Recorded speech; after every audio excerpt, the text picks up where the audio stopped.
Bom dia, pessoal do sétimo ano, tudo bem com vocês?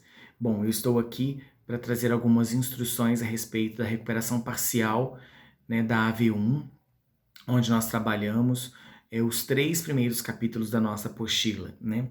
O capítulo que fala sobre o relevo brasileiro, que é no capítulo 1, o capítulo 2 que trabalha sobre o clima brasileiro e o capítulo 3 que trabalha sobre a vegetação do Brasil. E todos eles fazendo um forte estudo dos impactos que esses descrevem sobre o território brasileiro, né? Bom, no capítulo 1 a gente estuda o relevo do Brasil e a gente percebe basicamente que nós temos duas grandes formas de dividir o relevo do Brasil numa classificação tradicional, né, primeiramente reforçando isso, né, que nós temos o Brasil com planaltos e planícies, né. Então nessa divisão entre planaltos e planícies, o Brasil ele é considerado um país predominantemente planáltico, o que significa dizer que o Brasil ele tem a predominância de planaltos, tá?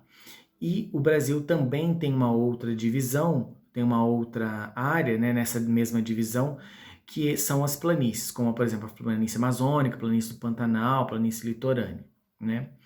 Bom, o que de novo, né, o que diferente a gente tem nesse capítulo 1 e o que eu preciso ressaltar com vocês é o fato de nós termos a estrutura geológica, né? Então, o que é uma estrutura geológica? A estrutura geológica nada mais é do que a consolidação do tipo de solo, do tipo de mineral e do tipo de rocha, né? E aí no plural, né? Minerais, solos e rochas que eu tenho num determinado lugar, né? Então, eu tenho que entender que eu tenho uma estrutura geológica dando origem a uma unidade do relevo. Que difícil isso, né? Mas só para a gente exemplificar, para ficar claro, né? Eu acho que vale a pena a gente ressaltar, por exemplo, de que nós temos uma estrutura geológica chamada escudos cristalinos, e o escudo cristalino ele dá origem a áreas de planaltos. Você tem nós temos uma área de bacias sedimentares que dá origem a áreas de planícies, né? E nós temos os dobramentos ou as faixas orogênicas que dão predominância às cordilheiras ou montanhas. E cabe destacar que no Brasil nós não temos esse tipo de estrutura geológica e, por consequência, nós não temos esse tipo de relevo. Então, o Brasil não tem, né, dobramentos orogênicos, né? O único tipo de dobramento que o Brasil tem são os dobramentos antigos e não os dobramentos modernos, mas o Brasil não tem montanhas e cordilheiras, né? O que cabe destacar nessa unidade, né, é o fato de que nós estamos também numa região predominantemente planáltica e o fato de que nós estamos numa área dentro desse planalto é conhecida como serras, né? Tanto que a nossa região é a famosa Serra da Mantiqueira. No capítulo 2, a gente tem que destacar o seguinte, né, referente aos nossos estudos climáticos, nós temos os fatores que nós vamos chamar de fatores climáticos, né? Que são 5, né? A altitude, a latitude, a maritimidade e a continentalidade, uma coisa só, né? As correntes marítimas e as massas de ar, né? Então eu vou exemplificar o seguinte: nós estamos aqui na nossa região num clima que é o clima tropical de altitude, né? Nesse clima tropical de altitude, né, eu tenho a junção desses 5 fatores, embora a predominância seja da altitude, porque o próprio nome, inclusive, dá nome ao clima, que é o tropical de altitude, né? Então, observando essa característica, a gente observa o fato de que a nossa região, né, tem a predominância altimétrica e que não exclui, né, os outros fatores, né? Então, por exemplo, você vai falar assim, então aqui não tem mar, não tem a influência das correntes marítimas. Até pelo fato de não estarmos próximos já é um tipo de influência, né? Das correntes marítimas, mas elas podem ser 0,01, tô chutando, né? Mas essa influência ela vai existir, né? Ela, por mínima que seja, ela vai existir, né? Então, o tipo climático ele é a junção desses fatores que eu caracterizei para vocês. O que cabe destacar também são as massas de ar que têm influência sobre o Brasil, né? São 5 massas, né, de ar: a massa equatorial continental, a massa equatorial atlântica, as massas tropical continental e tropical atlântica e a massa polar atlântica. Então essas 5 massas são as massas que influenciam sobre o Brasil. A única que é fria é a polar atlântica, né? As outras elas são quentes, né? Porque são equatoriais, 2 equatoriais e 2 tropicais, né? O Brasil também tem a predominância de massas úmidas, né?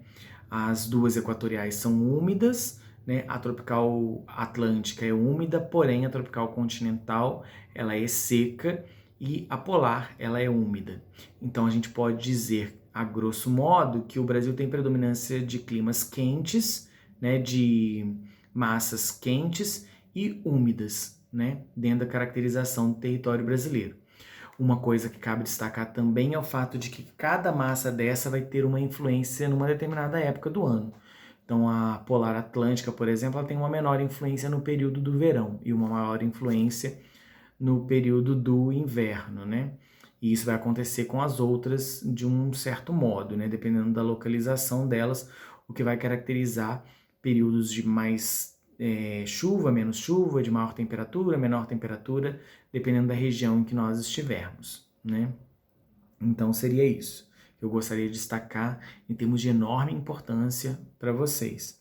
Outra coisa que eu preciso destacar para vocês no capítulo 3 é o fato de nós termos a vegetação, o estudo de vegetação de ecossistemas do Brasil.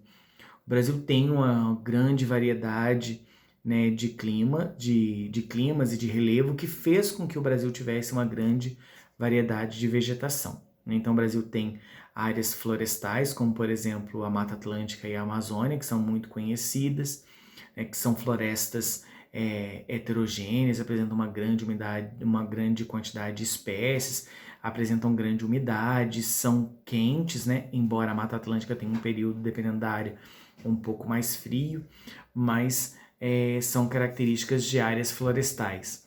Nós temos, né, também sobre o território do Brasil, nós temos o Cerrado, que é o segundo maior bioma do Brasil em termos de tamanho, né? Então isso também é importante caracterizar. No passado, acreditava-se até que o Cerrado era pobre, do ponto de vista da vegetação, mas o que caracteriza a riqueza da vegetação não é o fato de ter muitas árvores, né, ou muitas espécies. O que caracteriza, na verdade, é o fato de ter uma singularidade, uma particularidade, ser como é, né?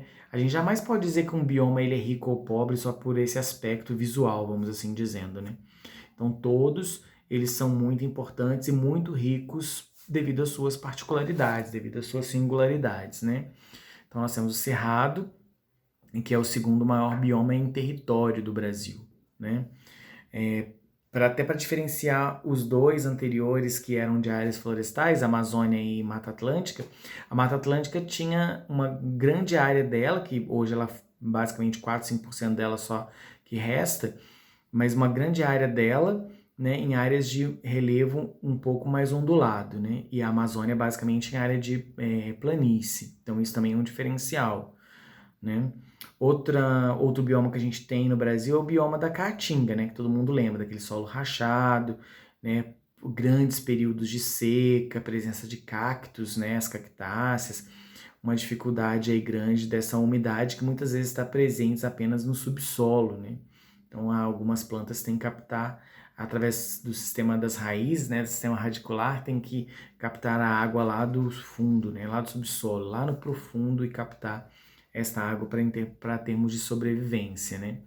A gente também tem no sul a mata de araucárias, né, que tem o domínio basicamente de uma única vegetação. Ela é o que a gente chama de vegetação homogênea, você tem um predomínio de uma espécie, embora tenham outras, né, mas assim, tem um predomínio absoluto de uma espécie, que no caso é a araucária, que dá nome ao bioma, que é diferente da Amazônia e da Mata Atlântica, que são biomas heterogêneos. Então, a mata de araucárias, com aqueles pinheiros, né, chamada até inclusive de pinheirais. Nós temos também os campos, né? Os campos no Brasil têm uma enorme quantidade de área, né? E a presença basicamente de gramíneas, né? Nós temos o Pantanal. O Pantanal, inclusive, tem uma particularidade porque ele apresenta características de muitos outros biomas, por isso ele, inclusive, é chamado de complexo, né? complexo do Pantanal.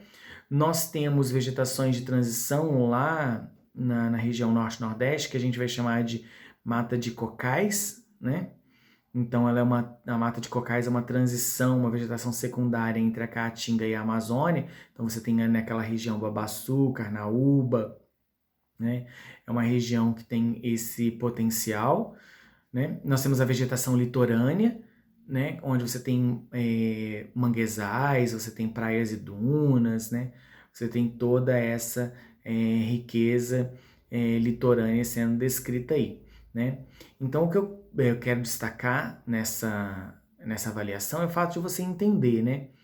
Quais são as formas do relevo e suas características, né? Depois, quais são os climas e suas principais características, e quais são as formas vegetais do Brasil e suas principais características. Então, a V1 ela trabalha basicamente com isso, né? E de dica, né? É óbvio que você vai ler todo o material da apostila, mas tem uma síntese, né?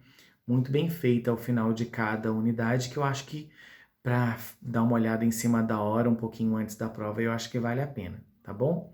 Estou à disposição de vocês, um grande abraço e boa sorte nessa nova prova.